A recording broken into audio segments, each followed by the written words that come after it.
Sens dubte sabíem que seria un partit duríssim, que IDK tenia molts punts a les seves mans, que el rebot defensiu, la batalla darrere seria fonamental per competir el partit, no per guanyar-lo, per competir-lo.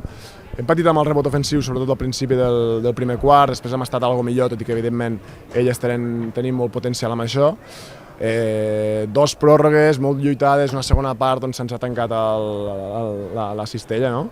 Hem fallat moltíssim, però em quedo amb que després de dues pròrrogues guanyem amb 57 punts d'IDK, no? Amb un equip que té molts punts a totes les posicions, amb molt bones rotacions.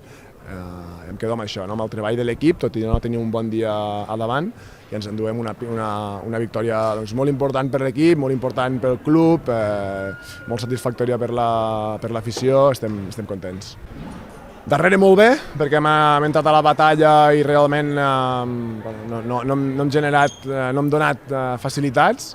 I amb atac, jo crec que l'hem gestionat bé, hem fallat molt, tant als tirs lliures, hem tingut un contraatac 1 contra 0 per sentenciar el partit. He pogut sentenciar el partit 3 o 4 vegades i els hi hem donat vida, no? De tal manera que hem tingut fins a 8 dècimes per intentar guanyar-nos bé.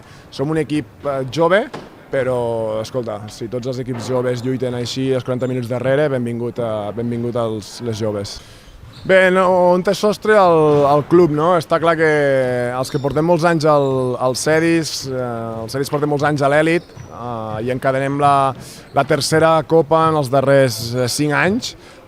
Qui coneix el mercat, qui coneix el dia a dia de Cedis Bàsquet, qui coneix la competència, el que costa portar jugadores amb molta experiència aquí a la seu, jo crec que ens hem d'adonar que és un èxit brutal pel club, ho hem de gaudir, ho ha de gaudir la ciutat, ho ha de gaudir el club, perquè jo crec que és molt maco amb competidors que es quedaran fora de la Copa amb un potencial tècnic i econòmic brutal, i li hem de donar el valor. A partir d'aquí, ser autocrítics en els mals moments, perquè tenim moltes coses a millorar, però en aquests moments tenir 9 victòries jo crec que és per estar satisfets.